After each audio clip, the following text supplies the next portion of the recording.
दोस्तों स्वागत है आपका बिहार न्यूज में। दोस्तों मैं हूं फिरदौस गनी और आप देख रहे हैं केडीबी लाइव। दोस्तों आज हो चुका है 4 नवंबर 2022। तो आज की बिहार की टॉप न्यूज लेकर आए हैं आपके लिए। दोस्तों वीडियो स्टार्ट करने से पहले आपसे एक रिक्वेस्ट है, अगर आप नए आए हैं इस चैनल पर तो फिर चैनल को सब्सक्राइब करके बेल आइकन को प्रेस कर दीजिए और साथ में वीडियो को लाइक कर दीजिए, अपने दोस्तों के साथ शेयर भी कीजिए। तो चलिए दोस्तों स्टार्ट करते हैं आज की पूरे बिहार की टॉप न्यूज।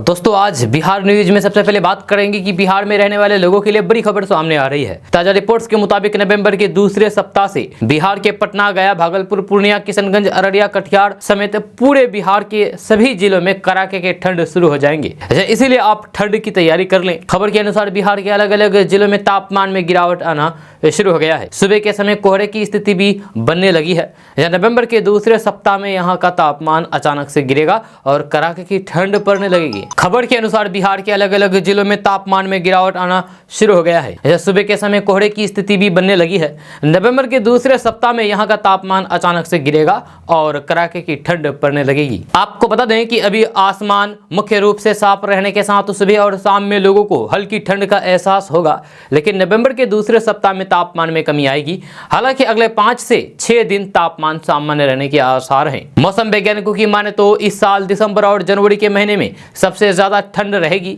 इसीलिए अगर आप बिहार में रहते हैं तो फिर आप गर्म कपड़े निकाल लें। दोस्तों अब बात करेंगे कि बिहार के किशनगंज में अवैध संबंध के शक में पति ने पत्नी की हत्या कर डाली है। जहां पति रब्बानी आलम ने चरित्र शंका पर अपनी पत्नी नुसरत जहां का चाकू से गला रेत दिया। जब मामला बुधवार का है, संघिया गांव में पति ने खौफनाक घटना को अंजाम दिया है। इसके बाद आरोपी पति आत्मसमर्पण करते हुए खुद को पुलिस के हवाले कर दिया। जब महिला के परिवार वालों के मुताबिक पति रब्बानी आलम और पत्नी नुसरत जहां के बीच लगभग हर दिन आपसी विवाद होता था। इस वजह से नुसरत अपनी मायके में ही रहती थी। बुधवार को उसका पति रब्बानी आलम मेला घुमाने का बहाना करके उसे फोन पर बुलाया और फिर अपने साथ ले गया। इसके बाद मायके से लगभग 10 किलोमीटर की दूरी पर सिंघिया गाँव में तेज धारदार चाकू से पत्नी का गला रेत दिया। पति रब्बानी पंजाब में मजदूरी करता था। जब प्रदेश में रह करके पति जब भी अपनी पत्नी से बात करने का कोशिश करता तो फिर उसकी पत्नी का फोन हमेशा व्यस्त आता। जब उसे अपनी पत्नी पर किसी अन्य से अवैध संबंध का शक हुआ, इसके बाद पंजाब से ही 250 रुपए की चाकू खरीद करके हुए घर लौटा। उसी चाकू से अपनी पत्नी की हत्या की और फिर खुद को पुलिस के हवाले कर दिया। दोस्तों बात करेंगे कि किशनगंज में रील बनाने के चक्कर में एक भाई ने अपने भाई की जान ले ली है। बताया जाता है कि वीडियो बनाते हुए आरोपी ने भाई को गोली मार दी, जिससे उसकी जान चली गई। हैरान कर देने वाला मामला बिहार के किशनगंज जिले के ठाकुरगंज प्रखंड के कुरलीकोट थाना क्षेत्र के गुलशन भिट्टा गांव की है। यह घटना के बाद आरोपी भाई फरार बताया जा रहा है। जब बताया जा रहा है कि गुलशन भिट्टा में रील्स बनाने के चक्कर में आरोपी युवक अपने चचेरे भाई के घर में हथियार लहराते हुए घुसा और गोली मार करके फरार हो गया। घटना के बारे में बताया जाता है कि आरोपी इम्तियाज देसी कट्टा लहराते हुए अपने चचेरे भाई फैयाज के घर में पहुंचा, जहां वह सीधे भाई के कमरे में गया और फिर उसे गोली मार दी। जब फायरिंग की आवाज सुनकर के फैयाज की मां कमरे में पहुंची तो फिर वहां फैयाज खून से लथपथ पड़ा था। इधर इम्तियाज गोली मारने के बाद वहां से फरार हो गया। दोस्तों बात करेंगे कि बिहार के अलग अलग जिलों में जाने के लिए बिहार सरकार की ओर से तकरीबन 100 नई बसें चलाई जाएगी। बिहार और झारखंड के अलग अलग रूटों पर बिहार सरकार परिवहन निगम पब्लिक प्राइवेट पार्टनरशिप मोड पर बसें चलाएगा। बताया जा रहा है कि बिहार में 27 रूटों पर 62 बसें चलाई जाएगी, जबकि बिहार झारखंड के बीच 15 रूटों पर 38 बसें चलाने की योजना है। निगम ने इसके लिए विभिन्न एजेंसियों से 30 नवंबर तक आवेदन मांगा है। इसके बाद आवेदन प्रक्रिया पूरा हो जाने के बाद एजेंसी का चयन किया जाएगा। निगम के अधिकारियों के मुताबिक अगले साल मार्च के बाद नई बसें बिहार और झारखंड में चलने लगेगी। दोस्तों बात करेंगे कि बिहार में उर्दू शिक्षक बनने की चाहत रखने वाले युवाओं के लिए अच्छी खबर सामने आ रही है। ताजा रिपोर्ट्स के मुताबिक बिहार के स्कूलों में उर्दू शिक्षकों के करीब 14,000 पद खाली हैं। इन पदों पर जल्द ही भर्ती किया जाएगा। खबर के अनुसार बिहार शिक्षा विभाग प्रारंभिक एवं मध्य विद्यालय में 14,000 उर्दू शिक्षकों के खाली पड़े पदों पर नियुक्ति की तैयारी कर रही है। हालांकि इन पदों पर भर्ती करने का अंतिम निर्णय सरकार की ओर से लिया जाएगा। सरकार की मंजूरी के बाद ही भर्ती की प्रक्रिया शुरू होगी। आपको बता दें कि हाल या शिक्षक नियोजन प्रक्रिया में प्रारंभिक और माध्यमिक स्कूलों में उर्दू शिक्षक के अच्छे खासे पद खाली रह गए हैं। इन पदों पर भर्ती को लेकर के एक कैंपेन चलाया जा सकता है और इन पदों पर जल्द से जल्द भर्ती की प्रक्रिया को शुरू की जा सकती है। बिहार शिक्षा विभाग द्वारा उर्दू शिक्षक के पदों पर भर्ती करने से पहले ये आकलन कराया जा रहा है कि असल में बिहार के सरकारी स्कूलों में उर्दू पढ़ने वाले विद्यार्थियों की संख्या कितनी है। इसी हिसाब से उर्दू शिक्षकों के खाली पड़े पदों को भरा जाएगा। दोस्तों बात करेंगे कि बिहार के पूर्णिया से बड़ी खबर सामने आ रही है। ताजा रिपोर्ट्स के मुताबिक पूर्णिया नगर निगम में खास महल की जितनी भी जमीन है उस जमीन का डिजिटल सर्वे कराया जाएगा और सर्वे के बाद इस जमीन पर मौजूद अवैध कब्जा को हटाया जाएगा। खबर के अनुसार पूर्णिया के जिलाधिकारी सुहर्ष भगत ने अपर समाहर्ता केडी प्रोवेजल के नेतृत्व में डिजिटल सर्वे कराने को लेकर के एक टीम गठित किया है। ये टीम निर्धारित समय सीमा के अंदर खास महल जमीन का डिजिटल सर्वे करेगी। मिली जानकारी के अनुसार पूर्णिया नगर निगम क्षेत्र में फिलहाल 813 एकड़ खास महल की जमीन है, लेकिन इसमें से कितना जमीन सरकार के पास है और कितना अतिक्रमित है इसका आंकड़ा उपलब्ध नहीं है, लेकिन सर्वे के बाद यह आंकड़ा उपलब्ध हो जाएगा। दोस्तों बिहार की राजधानी पटना से बड़ी खबर सामने आ रही है। ताजा रिपोर्ट्स के मुताबिक पटना में डेंगू का संक्रमण कम होने का नाम नहीं ले रहा है। जब पिछले 24 घंटे के अंदर पटना के अलग अलग इलाकों में एक बार फिर से डेंगू के 177 नए मरीज मिले हैं। खबर के अनुसार पटना में सोमवार को डेंगू के 59 मरीज मिले थे, लेकिन वहीं मंगलवार को डेंगू मरीजों में इजाफा देखने को मिला और इस दिन पटना में 111 नए मरीज मिले। वहीं बुधवार को पटना में डेंगू मरीजों की संख्या 177 तक पहुंच गई है। आपको बता दें कि पटना में डेंगू मरीजों की संख्या में लगातार बढ़ोतरी से स्वास्थ्य विभाग के अधिकारियों भी टेंशन में हैं। हालांकि पटना में डेंगू के ज्यादातर मरीज ठीक हो रहे हैं, लेकिन फिर भी अस्पतालों में डेंगू मरीजों की संख्या बढ़ती ही जा रही है। दोस्तों बात करेंगे कि बिहार के पटना, भागलपुर, नालंदा समेत 38 जिलों के लोग वृद्धा पेंशन के लिए ऑनलाइन के द्वारा आवेदन कर सकते हैं। ताजा रिपोर्ट्स के अनुसार बिहार सरकार के द्वारा 60 साल से ऊपर के लोगों के लिए वृद्धा पेंशन योजना चलाई जा रही है। खबर के अनुसार इस योजना के तहत 60 साल से अधिक उम्र के वृद्ध लोगों को 400 रुपये प्रति माह और 80 साल से अधिक आयु वाले बुजुर्गों को 500 रुपये प्रति माह की पेंशन दी जाती है। इसका लाभ लेने के लिए आवेदन की प्रक्रिया पूरा करें। आपको बता दें कि नौकरी से रिटायर और पेंशन का लाभ ले रहे बुजुर्गों या फिर राज्य सरकार की किसी भी प्रकार की पेंशन योजना के लाभार्थियों को इसका लाभ नहीं दिया जाएगा। इसको लेकर के सरकार के द्वारा दिशा निर्देश जारी कर दिया गया है। अगर आप इसके लिए आवेदन करना चाहते हैं तो पेंशन योजना का लाभ लेने के लिए विभाग की वेबसाइट www.sspmis.bihar.gov.in पर जाकर के ऑनलाइन के द्वारा आवेदन कर सकते हैं। आप चाहे तो जन सेवा केंद्र पर और फिर साइबर कैफे से जाकर के भी ऑनलाइन आवेदन की प्रक्रिया पूरा कर सकते हैं। दोस्तों अब बात करेंगे कि बिहार में चोरी और लूट जैसी घटनाएं लगातार सामने आ रही है। ताजा मामला भागलपुर का है, जहां बदमाशों ने युवक को निशाना बना लिया और फिर पिस्तौल दिखा करके बाइक लूट ली। जहां घटना बुधवार शाम 7 बजे की है। घटना के बाद युवक ने थाने पहुंचकर के FIR दर्ज कराई है। पीड़ित युवक भागलपुर के साकिन यमुना बिहार रानी तालाब औद्योगिक क्षेत्र 0 माइल के रहने वाले स्वर्गीय नवीन मिश्रा के बेटे अभिषेक कुमार मिश्रा है। जहां अभिषेक ने बताया है कि बुधवार की देर शाम वे पूर्णिया से भागलपुर लौट रहे थे। इसी दौरान 3 अज्ञात बदमाश वहां पहुंचा और फिर अभिषेक से पैसे मांगने लगा। जब उन्होंने रुपए देने से मना किया तो फिर अपराधियों ने युवक पर हमला कर दिया और पल्सर गाड़ी उड़ा ले गए। दोस्तों बात करेंगे कि बिहार के मुख्यमंत्री नीतीश कुमार और उप मुख्यमंत्री तेजस्वी यादव ने उर्दू अनुवादक और फिर अन्य उर्दू कर्मियों को नियुक्ति पत्र वितरित किए हैं। इस दौरान नीतीश कुमार ने कहा है कि उर्दू में सरकारी कर्मियों की संख्या बढ़ाई जाएगी। मदरसों के शिक्षकों को समान वेतन दिया जा रहा है। वहीं कार्यक्रम में मंत्री विजय चौधरी समेत अन्य मंत्री और अधिकारी शामिल हुए। उन 1294 और पदों पर जल्द नियुक्ति होगी। सीएम नीतीश कुमार ने अपने संबोधन में कहा है कि उर्दू को जानेंगे तो फिर भाषा बेहतर होगी। 183 उम्मीदवारों को नियुक्ति पत्र का वितरण किया गया है। उर्दू के लिए 2247 नए पद स्वीकृत होंगे। साथ ही 1294 और पदों पर जल्द नियुक्ति होगी। तेजस्वी यादव ने कहा है कि आने वाले दिनों में लाखों भाइयों के चेहरे पर मुस्कान लाएंगे। उन्होंने नवनियुक्त उर्दू अनुवादकों को नई जिम्मेदारी के लिए बधाई दी है। वहीं डिप्टी सीएम तेजस्वी यादव ने कहा है कि देश की सबसे बड़ी समस्या बेरोजगारी है। नौजवानों को काम नहीं मिल रहा है। बेरोजगारी देश का दुश्मन है। बिहार सरकार और मुख्यमंत्री नीतीश कुमार के नेतृत्व में हम लोगों का प्रयास है कि जितने भी विभाग है उनमें जो रिक्त पद हैं उनको जल्द से जल्द भरा जाएगा। रिक्त पद जब भरी जाती है उससे विभाग और मजबूत होता है, उसको बल मिलता है। इस काम में हम लोग लगे हुए हैं। दोस्तों बात करेंगे कि लोजपा रामविलास के राष्ट्रीय अध्यक्ष चिराग पासवान और बिहार के पूर्व मुख्यमंत्री सुशील कुमार मोदी पर नीतीश के मंत्री विजेंद्र कुमार ने करारा हमला बोला है। उन्होंने एक ओर जहां चिराग पासवान को गद्दार बताया तो फिर वहीं दूसरी ओर सुशील मोदी को बीजेपी का रिजेक्टेड माल कहा। आपको बता दूं कि मंत्री विजेंद्र यादव मीडिया के सवालों का जवाब दे रहे थे। जैसे ही मीडिया कर्मियों ने पूछा कि चिराग पासवान बीजेपी के लिए उपचुनाव में वोट मांग रहे थे, इस सवाल को सुनते ही विजेंद्र यादव ने उन्हें एनडीए का गद्दार कहा है। मंत्री ने कहा है कि एनडीए में रहकर के एनडीए के ही उम्मीदवार को हराने के लिए चिराग पासवान मैदान में थे, ये गद्दारी नहीं तो और क्या है।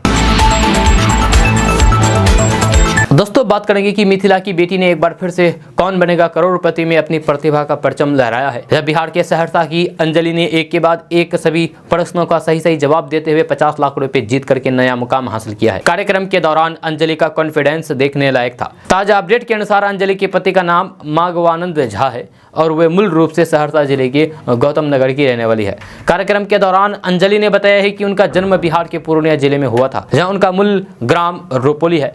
उन्होंने पूर्णिया विश्वविद्यालय से राजनीतिक शास्त्र में स्नातकोत्तर की पढ़ाई की है और टॉपर रह चुकी है। आपको बता दूं कि अंजलि जी कौन बनेगा करोड़पति में 50 लाख रुपए जीते हैं।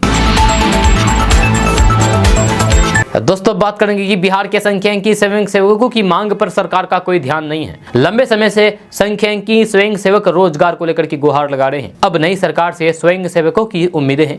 यह संख्यिकी स्वयं सेवक संघ ने डिप्टी सीएम तेजस्वी यादव को पत्र लिखा है और रोजगार देने की गुहार लगाई है। यह संघ के सदस्यों का कहना है कि पात्रता परीक्षा लेकर के बहाली की गई है, इसके बाद पैनल रद्द कर दिया गया। जहां हम लोगों ने हर जगह फरियाद किया लेकिन अब तक हमारी मांग पर विचार नहीं किया गया है। आपको बता दूं कि 2012-13 में संख्यिकी सेवकों की बहाली पात्रता परीक्षा लेकर के की गई थी। जो इसकी बहाली फसल उत्पादन, आर्थिक गणना, जनगणना, वर्षापात आदि आंकड़ों को संगठित करने के लिए की गई थी, मगर छठी आर्थिक गणना खत्म होते ही बिहार सरकार ने इनके पैनल को ही रद्द कर दिया है। तब से लेकर के अब तक लोग बेरोजगार, नौकर के इंतजार में परिवार की आर्थिक स्थिति जर्जर हो गई है। सदस्यों का कहना है कि अब तक खाने का भी लीला पड़ गया है। बिहार सरकार का ध्यान अभी तक संख्यिकी स्वयं सेवक की तरफ नहीं है। दोस्तों बात करेंगे कि बिहार में हो रहे उपचुनाव में मोकामा में दो गुटों के बीच विवाद हिंसक झड़प में बदल गया। राजनीतिक विवाद ने देखते ही देखते हिंसक रूप ले लिया। मोकामा टाल इलाके में घोषवाड़ी प्रखंड के ईशानगर के दो पक्षों में जम करके झड़प शुरू हो गई। झड़प के दौरान दोनों पक्षों की तरफ से ईंट पत्थर चले, जिसमें कई लोग घायल हो गए। मौके पर पहुंची पुलिस बल तैनात किया गया, जिसके बाद शांति और कानून व्यवस्था बहाल की जा सकी, जब पुलिस ने दोनों पक्षों के लोगों को मतदान केंद्र से दूर खदेड़ दिया। इलाके में तनाव बना हुआ है और अतिरिक्त रिजर्व जवानों को लाया जा रहा है। दोस्तों बात करेंगे कि बिहार में अगले 3 साल में 160 पर्यटन स्थल को विकसित किया जाएगा। जब बिहार में हर साल देशी विदेशी पर्यटकों की संख्या बढ़ रही है, इस कारण पर्यटन विभाग ने बिहार भर के सभी पर्यटन सर्किट के रास्तों में सुविधाएं बनाने का निर्णय लिया है। इनमें पर्यटकों के रहने सहने, खाने, मनोरंजन सहित हर तरह की ऑनलाइन सुविधा बहाल होगी। आपको बता दूं कि बिहार सरकार के द्वारा बिहार में पर्यटन उद्योग को बढ़ावा देने के लिए मास्टर प्लान पर काम किया जा रहा है। इसके तहत राजगीर, कैमूर समेत कई पर्यटन केंद्रों पर सरकार ने सुविधाओं का विकास किया है। बिहार में 2015 में 2 करोड़ 80 लाख देशी तो 9 लाख 24 हजार विदेशी पर्यटक बिहार आते थे। 2019 में देशी पर्यटकों की संख्या 3 करोड़ 40 लाख तो विदेशी पर्यटकों की संख्या 11 लाख हो गई। इस साल अगस्त तक बिहार में 84 लाख से अधिक देशी तो फिर 12 हजार से अधिक विदेशी पर्यटक बिहार आ चुके हैं। इससे बिहार के पर्यटन उद्योग को बढ़ावा मिल रहा है। दोस्तों बात करेंगे कि प्रधानमंत्री नरेंद्र मोदी ने गुरुवार को कहा है कि भ्रष्टाचार और भ्रष्टाचारियों के विरुद्ध कार्रवाई करने वाले संगठनों को ना तो रक्षात्मक होने की और फिर न ही अपराध बोध में जीने की जरूरत है। विज्ञान भवन में केंद्रीय सतर्कता आयोग के सतर्कता जागरूकता सप्ताह के उपलक्ष्य में आयोजित एक कार्यक्रम को संबोधित करते हुए उन्होंने कहा है कि किसी भी कीमत पर भ्रष्टाचारी बचने नहीं चाहिए और उन्हें राजनीतिक और सामाजिक परिश्रय भी नहीं मिलना चाहिए। ये बातें देश के प्रधानमंत्री नरेंद्र मोदी ने कही है। जब प्रधानमंत्री नरेंद्र मोदी ने कहा है कि भ्रष्टाचार और भ्रष्टाचारियों के खिलाफ कार्रवाई करने वाले सीवीसी जैसे संगठन और फिर एजेंसियों को रक्षात्मक होने की कोई भी जरूरत नहीं है, क्योंकि देश की भलाई के लिए काम करने वालों को अपराध बोध में जीने की जरूरत नहीं है। उन्होंने कहा है कि हमें राजनीतिक एजेंडे पर नहीं चलना है, लेकिन देश के सामान्य लोगों को जो मुसीबतें हो रही है उससे उन्हें मुक्ति दिलाने का हमारा काम है और हमें इसे करना है। जब प्रधानमंत्री नरेंद्र मोदी ने कहा है कि ऐसे संगठन जब ईमानदारी से अपना काम करते हैं तो फिर भले ही कुछ लोग निजी स्वार्थ के लिए चिल्लाते रहें, लेकिन उन्हें समाज का साथ मिलता है। जब गुजरात के मुख्यमंत्री के रूप में अपने अनुभव शेयर करते हुए पीएम मोदी ने कहा है कि मैं लंबे अरसे से इस व्यवस्था से निकला हूं, जब लंबे अरसे तक सरकार के प्रमुख के रूप में काम करने का मौका मिला है। मैंने बहुत गालियां सुनी हैं, बहुत आरोप सुना हूं, जो मेरे लिए नहीं बचा है कि लेकिन जनता जनार्दन ईश्वर का रूप होती है जब वे सत्य को परखती है, सत्य को जानती है। दोस्तों बात करेंगे कि बकरियां भारत में मुख्य मांस उत्पादन जानवरों में से है, जिसका मांस सबसे अच्छे मांस में से एक है और इसकी घरेलू मांग बहुत अधिक है। इसके साथ ही बाजार में बकरी के दूध की भी मांग काफी है, जिसको देखते हुए बकरी पालन के व्यवसाय में निरंतर वृद्धि हो रही है। बकरी के व्यवसाय से एक अच्छी आय भी प्राप्त हो रहे हैं व्यवसायी को, पालक को, या कहें कि उनके लिए एक मुनाफे का सौदा साबित हो रहा है। छोटे या फिर सीमांत ग्रामीण क्षेत्रों के किसानों और फिर आर्थिक रूप से कमजोर महिलाओं के लिए बकरी पालन का बिजनेस उम्मीद की किरण बनकर के सामने आया है। जब बकरी पालक वैज्ञानिक विधि को अपना करके सफल बन रहे हैं और अपनी आय में बढ़ोतरी कर रहे हैं। इसी कड़ी में बकरी पालन को बढ़ावा देने के लिए बिहार सरकार ने Bihar rural livelihood promotion society की पहल शुरू की है। इसके तहत सरकार बकरी पालक को सही तकनीक भी बता रही है। यह योजना शुरू होने के बाद ग्रामीण क्षेत्र में बकरियों की मृत्यु दर में भी कमी आ रही है। Bihar rural livelihood promotion society के तहत बकरी पालकों को सही तरीके से बकरी पालन का प्रशिक्षण दिया जा रहा है, जिसके लिए ग्रामीण स्तर पर 40 परिवारों को एक साथ ला करके उनका एक समूह बनाया जाता है, जिसके तहत बकरी पालकों को बकरी के रखरखाव और फिर देखभाल के संबंध में जानकारी दी जा रही है। जब Bihar rural livelihood promotion society के तहत बकरी पालक का अनुभव रखने वाले स्वयं सहायता समूह के लोगों को 15 दिनों की ट्रेनिंग दी जाती है, जिन्हें पशु सखी कहा जाता है। ये लोग बकरी पालकों की मदद करते हैं, जिसमें बकरी की सही नस्ल का चुनाव, प्रजनन के लिए सही बकरी का चुनाव, बकरियों का चारा, बकरियों के लिए रहने व्यवस्था, टीकाकरण आदि शामिल है। तो ऐसे में अगर आप भी बकरी पालन करते हैं या फिर बकरी पालन करना चाहते हैं तो आप इन लोगों की मदद ले सकते हैं और वैज्ञानिक तरीके से, वैज्ञानिक विधि से बकरी पालन कर सकते हैं और अपनी आमदनी में इजाफा कर सकते हैं। दोस्तों बात करेंगे कि बिहार के पूर्व मुख्यमंत्री जीतन राम मांझी ने भाजपा में हिंदुस्तानी अवाम मोर्चा पार्टी के शामिल होने वाले बयान की खबर पर साफ कह दिया है कि इसे कोई लेना देना नहीं है। भाजपा के साथ जाने का कोई शर्त या फिर कोई सवाल जैसी बात नहीं है। जब तक नीतीश कुमार कोई फैसला नहीं ले लेते, नीतीश कुमार जो निर्णय लेंगे हम पार्टी उसके साथ हैं। ये हमारा फॉर्मूला है। नीतीश कुमार के पीएम बनने का हम समर्थक हैं। इस पर नीतीश कुमार ने भी कहा है कि भाजपा अगर मेरा चप्पल जूता भी साफ करने की बात करेंगे तो भी भाजपा के साथ जाने का कोई सवाल ही नहीं है। वही भाजपा के लोग भी कह रहे हैं कि किसी भी शर्त पर नीतीश कुमार को अपने साथ लेंगे भी नहीं। ऐसे में मेरे द्वारा भाजपा के साथ जाने का कोई औचित्य नहीं है, ये कहना है जीतन राम मांझी का। जीतन राम मांझी ने कहा है कि अगर किसी ने कहा तो वे गलत कहा है, इसकी खुद निंदा करते हैं। जब गुजरात के मोरबी हादसे पर उन्होंने कहा है कि अपने सीएम काल में हमने भी एस्टीमेट घोटाले की बात कही थी। ये भी एस्टीमेट घोटाले सामने आया है, जिसके कारण यह हादसा हुआ है। तय संख्या से ज़्यादा लोग पुल पर थे, व्यवस्था में भी गड़बड़ी हुई है। जितना पैसा खर्च किया जाना था उससे कम किया गया था। दोस्तों बात करेंगे कि बिहार के मोकामा विधानसभा सीट पर उपचुनाव अब खत्म हो गया है। वहीं पर कल मतदान के दौरान ड्यूटी पर तैनात एक कर्मी की हार्ट अटैक से जान चली गई। मृतक संजय कुमार धनरुआ के रहने वाले थे और पीएचईडी विभाग में पियून के तौर पर तैनात थे। बताया जा रहा है कि मोकामा विधानसभा की पंडारक प्रखंड के मानिकपुर गाँव में स्थित बूथ पर उसकी तैनाती हुई थी, लेकिन मतदान शुरू होने से पहले ही उसकी हार्ट अटैक से जान चली गई। दोस्तों बात करेंगे कि बिहार के गोपालगंज से एक अनोखी घटना सामने आई है। गोपालगंज की सिद्धवलिया प्रखंड के हरपुर टेंगड़ी गांव में एक कुत्ते ने 8 बच्चों को जन्म दिया। इनमें 7 बच्चों की शक्ल एवं हरकत कुत्ते जैसी ही है, जबकि एक बच्चे की शक्ल बकरी के बच्चे जैसी है। इसे देखने के लिए आसपास के व्यक्तियों का भीड़ उमड़ रही है। जब गाँव के लोग ये समझ में नहीं पा रहे हैं कि आखिर ऐसा कैसे हो सकता है। ग्रामीणों का कहना है कि बकरी जैसा नजर आने वाले बच्चे को हम लोग वन विभाग को सुपुर्द कर देंगे, जिससे इसकी जांच करके पता लगाया जा सके। तो फिर वहीं विशेषज्ञ बताते हैं कि बकरी 6 महीने पर बच्चों को जन्म देती है तथा कुत्तियां 3 महीने पर। इस अजीब घटना के बाद पशुओं के चिकित्सक यानी कि डॉक्टर भी परेशान है, या पशु डॉक्टर भी परेशान है कि आखिर यह कैसे संभव हो सकता है। एक कुत्ता बकरी के जैसे बच्चे को कैसे जन्म दे सकता है। कहा जा रहा है कि जिस कुत्ते ने इस अजीब बच्चे को जन्म दिया है वह गाँव में ही रहती है तथा आसपास के लोग उसको खिलाते हैं। दोस्तों बात करेंगे कि बिहार में पोस्टर और स्लोगन के जरिए सभी पार्टी जनता तक अपनी बातों को पहुंचाते हैं। बुधवार को राजद कार्यालय में मुख्य पोस्टर को बदला गया है।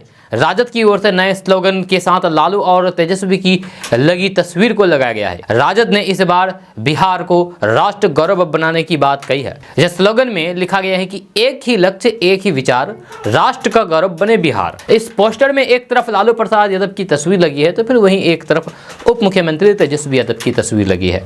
यह पोस्टर में पार्टी के बेहतर नेतृत्व को लेकर भी स्पष्ट संदेश है और संदेश ये लिखा गया है कि विकसित भारत तब होगा जब विकसित बिहार होगा। पोस्टर के जरिए ये दिखाने की कोशिश की गई है कि बिहार को राजद विकसित कर रहा है और बिहार का विकास निरंतर जारी रहेगा। यह पोस्टर के जरिए राजद की ओर से संदेश देने की कोशिश की गई है कि बिहार में महागठबंधन सरकार जो काम कर रही है, आरजेडी उसके कंधे से कंधे मिलाकर के साथ दे रहा है और बिहार को विकसित करके दिखाएगा और राष्ट्र गौरव भी बनाएगा। राष्ट्रीय जनता दल कार्यालय में मुख्य पोस्टर के माध्यम से भारतीय जनता पार्टी को भी जवाब देने का प्रयास किया गया है। नई सरकार बनने के बाद राष्ट्रीय जनता दल को लेकर के कई तरीके के बयानबाजी भाजपा की ओर से की जा रही है। जब पोस्टर के माध्यम से जवाब एक साथ राष्ट्रीय जनता दल की ओर से कई संदेश दिया गया है। पोस्टर के जरिए ये भी बताने की कोशिश की गई है कि महागठबंधन में एकजुटता है और वर्तमान सरकार अच्छे तरीके से काम कर रही है और विकास का काम जो बिहार में होना है वह निरंतर हो रहा है। कुल मिलाकर देखें तो राष्ट्रीय जनता दल ने स्लोगन के जरिए लोगों के बीच ये संदेश देने की कोशिश की है कि हमारा लक्ष्य सिर्फ एक है, बिहार में विकास करना और फिर जब बिहार विकसित होगा तो फिर राष्ट्र का गौरव बनेगा।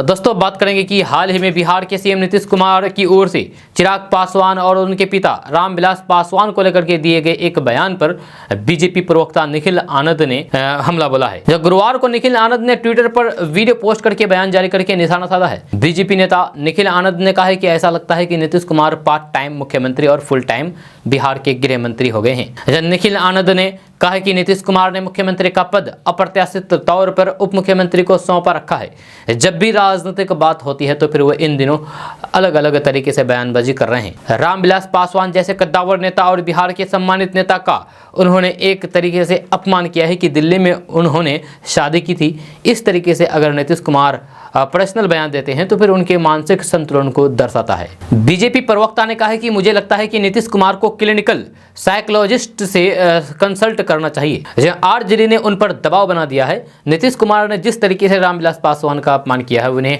माफी मांगनी चाहिए। हर किसी को वे जिस तरीके से बच्चा कह करके खारिज करते हैं, राजनीति में कोई छोटा बड़ा नहीं होता है। दोस्तों बात करेंगे कि इंडोनेशिया के वेस्ट जावा में एक जगह है माजालेंग का। यहाँ पर एक 61 साल के आदमी के शादी की खूब चर्चा है, क्योंकि वे 88वीं बार शादी करने जा रहे हैं। जी हाँ, यह चौंक गए क्या? बिल्कुल चौंकने वाली बात है। हम भी चौंक गए जब ये सुने। दिलचस्प बात यह है कि यह शख्स अपनी एक्स वाइफ से शादी करने जा रहा है। शादी करने के उसके शौक ने उसे स्थानीय लोगों के बीच प्ले बॉय किंग की उपाधि दे डाली है। हालांकि उसका असली नाम कान है, यानी कि उस व्यक्ति का नाम कान है। जी हाँ, सही सुना आपने, कान। एक न्यूज रिपोर्ट के मुताबिक माजालिंग का रहने वाले कान की शादी चर्चाएं हैं। अब तक उन्होंने 87वीं बार शादी रचा चुका है और 88वीं की तैयारी में है। कान पेशे से किसान है। रिपोर्ट के मुताबिक वे कहते हैं कि वे महिलाओं को उनके पास वापस लौटने से इनकार नहीं करते हैं। स्थानीय मीडिया से बात करते हुए कान ने बताया है कि 14 साल की उम्र में उसकी पहली शादी हुई थी। उनकी पहली बीवी उम्र में उनसे 2 साल बड़ी थी, मगर उनके बुरे व्यवहार के चलते 2 साल में ही उनका तलाक हो गया था। इसके बाद उन्होंने शादी पर शादी करने का फैसला कर लिया। वह इसकी अजीबोगरीब वजह बताते हैं। कान के मुताबिक पहली बीवी से तलाक होने के बाद उन्हें बहुत गुस्सा आया था। जी हाँ, उसके बाद उन्होंने अत्याधुनिक ज्ञान लिया ताकि लड़कियां उनसे प्यार करने के लिए मजबूर हो जाए। कान बताते हैं कि मैं ऐसी कोई भी चीज़ नहीं करना चाहता हूं जो लड़कियों या फिर महिलाओं के लिए बुरा हो, और मैं उनकी भावनाओं के साथ खेलना नहीं चाहता हूं। इसीलिए महिलाओं के साथ गलत करने से बेहतर मैं उनसे शादी कर लूं। कान अपनी पुरानी पत्नियों से फिर शादी करते रहे हैं। उनकी 88वीं पत्नी बनने जा रही महिला पहले भी उनकी पत्नी रह चुकी है, लेकिन बीच में दोनों अलग हो गए थे, यानी कि दोनों ने तलाक ले लिया था। अब फिर से विवाह करने जा रहे हैं दोनों। दोस्तों बात करेंगे कि देश के कई हिस्सों में ठंड ने दस्तक दे दी है। सर्दी आते ही देश में अंडे की डिमांड बढ़ने लगती है, क्योंकि इसमें प्रोटीन, कैल्शियम और ओमेगा 3 की अच्छी खासी मात्रा होती है। डिमांड बढ़ते ही व्यापारी इस बात का फायदा उठाते हैं, जब कुछ कारोबारी नकली अंडे को मार्केट में बेचते हैं और आपकी सेहत के साथ खिलवाड़ करते हैं, जिससे आपकी सेहत को कुछ फायदा नहीं होता है और आप इससे बीमार भी हो सकते हैं। भारत में सबसे ज्यादा अंडे का प्रोडक्शन आंध्र प्रदेश और तमिलनाडु में होता है। वहीं खपत की बात करें तो सबसे आगे तेलंगाना है। एक रिपोर्ट के अनुसार हैदराबाद में ही रोज 75 लाख अंडे की डिमांड होती है। अंडे का कारोबार 1 लाख करोड़ रुपए से ज्यादा का हो गया है। अंडे की बढ़ती डिमांड की वजह से नकली अंडे का कारोबार दिनों दिन बढ़ रहा है। ऐसे में लोग नकली अंडे खा करके अपनी सेहत के साथ खिलवाड़ कर रहे हैं। लेकिन अगर आप अंडे खरीदते समय ही उसकी जांच परख लें तो फिर ज्यादा अच्छा होगा और ये बड़ी आसानी से किया जा सकता है, यानी कि बहुत ही आसानी से आप नकली और असली अंडे में पहचान कर सकते हैं। आपको बता दूं कि नकली अंडा ज्यादा चमकदार होता है, इसीलिए अगली बार अंडा खरीदते समय इस बात का भी ध्यान रखें, अंडे की चमक देख करके आप बिल्कुल भी इसे न खरीदें, नहीं तो फिर आप नकली अंडे लेकर के आएंगे और फिर खा लेंगे, जिससे आपकी सेहत को नुकसान हो सकता है। नकली अंडे बनाने के लिए उसके छिलके पर प्लास्टिक का इस्तेमाल किया जाता है, इसीलिए अगर आप नकली अंडे को आग के पास रखेंगे तो फिर अंडे से जलने की महक आएगी और वह आग भी पकड़ सकता है। अगर आपके पास असली अंडा है तो फिर उसे हाथ में लेकर के हिलाएं, उसमें से किसी भी तरह की आवाज नहीं आएगी। लेकिन नकली अंडे को हाथ में लेकर के हिलाने पर उसमें से कुछ आवाज आएगी। इसलिए अंडा खरीदने से पहले इस तरह की पहचान आप जरूर कर लें, क्योंकि इस तरीके की नकली अंडे खाने से आपकी सेहत खराब हो सकती है। केडीबी लाइव बिल्कुल भी नहीं चाहती है कि आपकी सेहत खराब हो, आप हमेशा तंदुरुस्त रहें, खुश रहें। दोस्तों बात करते हैं कि बाजार में कालाबाजारी को रोकने के लिए खाद्य एवं आपूर्ति विभाग का प्राइस मॉनिटरिंग डिवीजन चावल, गेहूं, आटा, दाल, तेल समेत अन्य आवश्यक खाद्य सामग्रियों का प्रतिदिन जिलेवार थोक बाजार मूल्य जारी करता है। इन मूल्यों को देख करके बाजार के खुदरा दुकानदार तय करते हैं कि वे कहां से खरीदारी करें ताकि उन्हें लाभ हो सके तथा खरीदारों को भी कम भाव में बेहतर खाद्यान्न मिल सके। देखने सुनने में सरकार की ये व्यवस्था व्यापार और फिर जन सरोकार के लिहाज से उपयोगी लगती है, लेकिन खुदरा दुकानदार ही विभाग द्वारा जारी थोक बाजार भाव की सूची पर सवाल खड़े करते हैं। उनका कहना है कि जारी बाजार भाव भ्रामक और वास्तविकता के परे हैं। मात्र 50 किलोमीटर दूरी की थोक मंडी में चावल और गेहूं का मूल्य दोगुना दर्शाए जा रहे हैं, जिसका असर खुदरा व्यापारियों पर पड़ रहा है। दोस्तों बात करेंगे कि बिहार के सरकारी स्कूल में नए सत्र से व्यावसायिक शिक्षा की पढ़ाई शुरू होगी। 2023-24 सत्र में 10वीं में एडमिशन लेने वाले विद्यार्थी व्यावसायिक शिक्षा ग्रहण कर सकते हैं। इस संबंध में बिहार विद्यालय परीक्षा समिति ने नोटिफिकेशन जारी कर दिया है। जी हाँ, ऐच्छिक विषय का चयन करने वाले विद्यार्थियों को रजिस्ट्रेशन फॉर्म में इसका जिक्र करना होगा। रजिस्ट्रेशन फॉर्म के स्तंभ में 25 में इसका उल्लेख किया गया है। अभी चिन्हित स्कूलों में ही ऐच्छिक विषय की पढ़ाई शुरू की गई है। इसकी सूची बोर्ड ने वेबसाइट पर जारी कर दिया है। बोर्ड ने कहा है कि मैट्रिक परीक्षा 2024 में व्यावसायिक शिक्षा के अंतर्गत विद्यार्थी ऐच्छिक विषय का चयन कर सकते हैं। इसमें सुरक्षा, beautician, tourism, automobile, retail management, electronics and hardware, beauty and wellness, telecom and ITs trade को 8वें विषय के रूप में शामिल किया गया है। बिहार विद्यालय परीक्षा समिति ने मैट्रिक सेटअप परीक्षा की तिथि जारी कर दी है। यह परीक्षा 15 से 23 नवंबर तक होगी। स्कूल के प्रधानाचार्य अपनी सुविधानुसार स्थिति के अंदर सैद्धांतिक और फिर प्रायोगिक विषय की परीक्षा आयोजित करेंगे। परीक्षा के साथ साथ मूल्यांकन कार्य भी जारी रहेगा। सभी स्कूलों के प्रधानाचार्य को 25 नवंबर तक रिजल्ट DEO को उपलब्ध करा देना है। बोर्ड सभी जिला शिक्षा कार्यालय को 4 से 9 नवंबर के बीच प्रश्न पत्र भेजेगा। स्कूल 10 से 14 नवंबर तक प्रश्न पत्र प्राप्त करेंगे। इस परीक्षा में सभी छात्रों को शामिल होना अनिवार्य है। जब परीक्षा में अनुपस्थित रहने वाले विद्यार्थियों का मैट्रिक परीक्षा 2023 का एडमिट कार्ड जारी नहीं किया जाएगा। दोस्तों बात करेंगे कि मुख्यमंत्री उद्यमी योजना में नाम जुड़वाने के नाम पर फ्रॉड करने का मामला सामने आया है। इस संबंध में उद्योग विभाग के प्रधान सचिव संदीप पॉडरिंक ने भी ट्वीट करते हुए लोगों को सतर्क किया है। जब उन्होंने बुधवार को फोन करके बातचीत के दौरान बताया है कि पटना, रोहतास सहित अन्य जिलों से इसको लेकर के शिकायत आई है। जब पटना और रोहतास में FIR भी दर्ज की गई है। उन्होंने बताया है कि इस योजना में आवेदन ऑनलाइन तरीके से होता है और सभी शर्तों और फिर कागजातों के सत्यापन के बाद लॉटरी सिस्टम से लाभुकों को चुना जाता है। इसलिए योजना के नाम पर कोई भी यदि दावा करता है तो वह इसका लाभ दिला देगा तो फिर वह ठग रहा है। इससे वह आपकी निजी और व्यवसायिक जानकारी लेकर के आर्थिक रूप से नुकसान पहुंचा सकता है। उन्होंने बताया है कि शिकायतें मिली है कि उद्यमियों को फोन करके कहा जाता है कि उद्योग विभाग से बोल रहे हैं। मुख्यमंत्री उद्यमी योजना के तहत आपका आवेदन वेटिंग लिस्ट में है।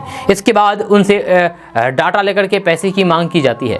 योजना का लाभ लेने के चक्कर में कई भोले भाले लोग साइबर ठगों के जाल में फंस जाते हैं और उनकी जमा पूंजी ठग उड़ा ले जाते हैं। उन्होंने बताया है कि ऐसी कोई भी वेटिंग लिस्ट नहीं होती है। योजना के लिए आवेदन की ये सभी जानकारी www.udyami.bihar.gov.in पर समय समय पर अपलोड की जाती है।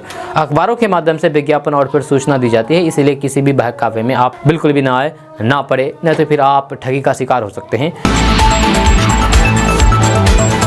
दोस्तों बात करेंगे कि बिहार के पटना, नालंदा, पूर्णिया समेत सभी जिलों के प्राइमरी स्कूलों में पढ़ाने वाले शिक्षकों के लिए अच्छी खबर सामने आ रही है। ताजा रिपोर्ट्स के मुताबिक 24 घंटे के अंदर इन शिक्षकों को वेतन का भुगतान कर दिया जाएगा। इसको लेकर के दिशा निर्देश जारी कर दिया गया है। खबर के अनुसार शिक्षा विभाग ने समग्र शिक्षा अभियान के तहत कार्यरत 2.5 लाख से अधिक प्रारंभिक शिक्षकों के वेतन भुगतान के लिए 11 अरब रुपए जारी कर दिए हैं। साथ ही साथ सभी जिलों के अधिकारियों को वेतन भुगतान करने के आदेश दिए हैं। आपको बता दो कि बिहार शिक्षा विभाग ने सभी जिलों के जिला शिक्षा पदाधिकारी को आदेश देते हुए कहा है कि 24 घंटे के अंदर शिक्षकों को सितंबर माह के वेतन का भुगतान करें और तुरंत इसकी सूचना बिहार शिक्षा परियोजना को भेजें। दोस्तों बात करेंगे कि बिहार सरकार 10वीं की बोर्ड परीक्षा में फर्स्ट डिवीजन पास होने वाले सभी छात्र छात्राओं को 10,000 रुपए की प्रोत्साहन राशि उपलब्ध करवाती है। यह मुख्यमंत्री बालक बालिका प्रोत्साहन योजना के तहत सरकार आर्थिक प्रोत्साहन उपलब्ध कराती है। अनुसूचित जाति और अनुसूचित जनजाति के छात्रों के लिए इस योजना में विशेष प्राविधान किया गया है। एससी और एसटी वर्ग के छात्रों को 10वीं में सेकेंड डिवीजन पास होने पर भी 8,000 रुपए की प्रोत्साहन राशि उपलब्ध कराई जाती है। योजना का मूल उद्देश्य छात्रों का प्रोत्साहन करना है ताकि वे आगे की पढ़ाई जारी रख सके। बिहार सरकार की मुख्यमंत्री बालक बालिका प्रोत्साहन योजना का लाभ बिहार के सभी वर्गों के छात्र छात्राओं को मिलेगा। एससी और फिर एसटी के लिए किए गए विशेष प्रावधान के अलावा योजना में सभी 10वीं फर्स्ट डिवीजन पास छात्रों को लाभ मिलेगा। बिहार सरकार की इस योजना का लाभ केवल अविवाहित छात्र और फिर छात्रों को मिलेगा। योजना का लाभ बिहार राज्य बोर्ड से 10वीं पास छात्रों को ही मिलेगा। साथ ही आवेदक का बिहार का मूल निवासी होना जरूरी है, अनिवार्य है। योजना का लाभ लेने के लिए ऑनलाइन आवेदन की प्रक्रिया पूरी करनी होती है। बिहार शिक्षा विभाग की वेबसाइट पर जाकर के ऑनलाइन रजिस्ट्रेशन करना होता है। रजिस्ट्रेशन के बाद लॉगिन करके आवेदक को पूर्ण करके सबमिट करना होता है। ऑनलाइन आवेदन के नंबर से आवेदन की स्थिति भी देखी जा सकती है। दोस्तों बात करेंगे कि बिहार के सभी सरकारी प्रारंभिक विद्यालयों में हर शनिवार को अब नई व्यवस्था के तहत पढ़ाई होती होगी। इसी माह से सभी 72,000 विद्यालयों में नई व्यवस्था लागू हो जाने की उम्मीद है। जहाँ शिक्षा विभाग ने इसके लिए प्रस्ताव तैयार कर लिया है। भागलपुर के शिक्षा विभाग के सूत्रों के अनुसार कहा गया है कि सूचना नहीं मिली है। जैसे ही जानकारी की कॉपी मिलेगी इस व्यवस्था को चालू करने के लिए स्कूलों को दिशा निर्देश दे दिया जाएगा। शनिवार को बच्चों के लिए नो बैग की व्यवस्था लागू करने की योजना है। इस दिन खेल की घंटी भी बजेगी। शिक्षा विभाग ने प्रस्ताव तैयार कर लिया है। जब विभागीय सहमति अभी नहीं ली गई है, सहमति मिलने के साथ ही इसे लागू कर दिया जाएगा। बच्चों में अपने गौरवशाली अतीत की जानकारी दी जाएगी। बिहार के धरोहरों को भी बताया जाएगा। या शनिवार को बच्चे किताब लेकर के स्कूल नहीं आएंगे, उन्हें प्राकृतिक आपदा के बारे में जानकारी दी जाएगी। खेल कूद, योग, व्यायाम, पीटी आदि के बारे में जानकारी दी जाएगी। इसके लिए स्कूलों में घंटी लगेगी। बच्चों को एक एक डायरी दी जाएगी। या उसमें सामाजिक सुधार, बाल विवाह रोकने, शराबबंदी के बारे में जानकारी रहेगी। या राष्ट्रपिता महात्मा गांधी, उनके प्रेरणादायक संदेश डायरी में रहेगा। इसे पढ़ाया भी जाएगा। या शिक्षा विभाग का ये फैसला सुरक्षित शनिवार के तहत बच्चों पर पढ़ाई का बोझ को कम करना और फिर शारीरिक एवं मानसिक विकास के लिए खेलकूद की गतिविधियों को बढ़ावा देने के लिए है। दोस्तों बात करेंगे कि बिहार में रहने वाले लोगों के लिए अच्छी खबर सामने आ रही है। ताजा रिपोर्ट्स के मुताबिक बिहार के भागलपुर, मुजफ्फरपुर, भोजपुर, बांका समेत 13 जिलों में मौजूद NH सड़कों को चौड़ीकरण किया जाएगा। इसको लेकर के तैयारी की जा रही है। खबर के अनुसार बिहार के सुपौल, अररिया, भागलपुर, सारण, सिवान, भोजपुर, बक्सर, नवादा, गया, मधुबनी, सीतामढ़ी, बांका और मुजफ्फरपुर जिले में शामिल 9 सड़कों को 2 मीटर चौड़ीकरण किया जाएगा। इसके लिए एशियन डेवलपमेंट बैंक से ऋण ली जाएगी। आपको बता दूं कि इन सड़कों को चौड़ीकरण करने को लेकर के जल्द ही मंजूरी मिल सकती है। मंजूरी मिलने के बाद इसका टेंडर जारी किया जाएगा। इन सभी सड़कों का निर्माण बिहार राज्य सड़क विकास निगम लिमिटेड की देखरेख में किया जाएगा। दोस्तों बात करेंगे कि जाने माने राजनीतिक रणनीतिकार प्रशांत किशोर बिहार के अलग अलग जिलों में जन स्वराज यात्रा कर रहे हैं। अपनी यात्रा के दौरान उन्होंने अपनी राजनीतिक भविष्य को लेकर भी बड़ा ऐलान कर दिया है। दरअसल प्रशांत किशोर ने कहा है कि वे राजनीतिक पार्टी बनाएंगे कि नहीं ये जल्द ही तय किया जाएगा। दरअसल प्रशांत किशोर बेतिया जिले में अधिवेशन करने वाले हैं। ऐसे में प्रशांत किशोर ने अपनी चंपारण यात्रा के दौरान कहा है कि वे अपनी पार्टी बनाएंगे या नहीं ये चंपारण के लोग ही तय करेंगे। प्रशांत किशोर ने बताया है कि पद यात्रा के दौरान जिन गाँव और पंचायतों से वे गुजर रहे हैं वहाँ की समस्याओं का संकलन भी करते जा रहे हैं। प्रशांत किशोर ने साफ किया है कि बेतिया अधिवेशन में अगर तय हुआ कि राजनीतिक पार्टी बननी है तो फिर इसमें भी लोगों के सुझाव को ध्यान में रखकर ही पार्टी बनाई जाएगी। प्रशांत किशोर ने साफ कर दिया है कि अगर दल बनता है तब उसके संविधान में क्या क्या होना चाहिए, इसका सुझाव भी लोग ही देंगे। जब लोगों ने सुझाव दिया है कि अगर दल बनता है तो 10% टिकट पंचायती राज व्यवस्था से जुड़े हुए लोगों को दिए जाएंगे। एक और सुझाव है कि ये संविधान में लिख दिया जाएगा कि दल में किसी को 2 टर्म से अधिक मौका नहीं मिलेगा ताकि नए लोगों को अवसर मिलते रहे। इसी तरीके से कुछ और सुझाव आए हैं।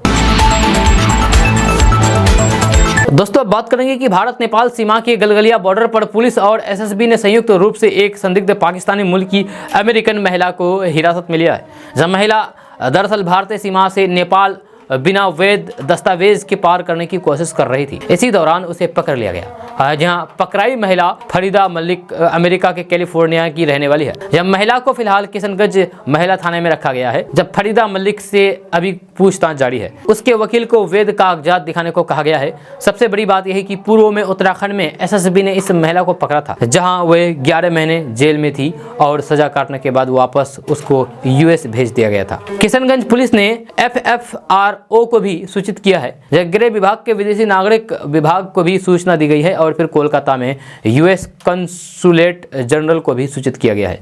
आपको बता दूं कि महिला को जिले के गलगलिया इंडो नेपाल बॉर्डर से हिरासत में लिया गया है। वह बिहार के किशनगंज जिले के गलगलिया के रास्ते नेपाल जाने की फिराक में थी। सीमा पर महिला फरीदा मलिक से जब पूछताछ की गई तो फिर वह कोई संतोषजनक जवाब और फिर वैध कागजात नहीं दिखा पाई, जिसके बाद उसे हिरासत में ले लिया गया। एसपी डॉक्टर इनामुल हक मैग्नू ने बताया है कि अभी तक के अनुसंधान में ये पता चला है कि वे महिला मूल रूप से पाकिस्तान की है, लेकिन उसने पाकिस्तान की नागरिकता छोड़ करके अमेरिका की नागरिकता ले ली है। यूएस के पासपोर्ट, वीजा और डॉक्यूमेंट से इंडिया में ट्रेवल करती है और फिर नेपाल बेधड़क ट्रेवल करती है। उन्होंने बताया कि पूर्व में भी एसएसबी ने इस महिला को उत्तराखंड में गिरफ्तार किया था और 11 महीने जेल में रही थी।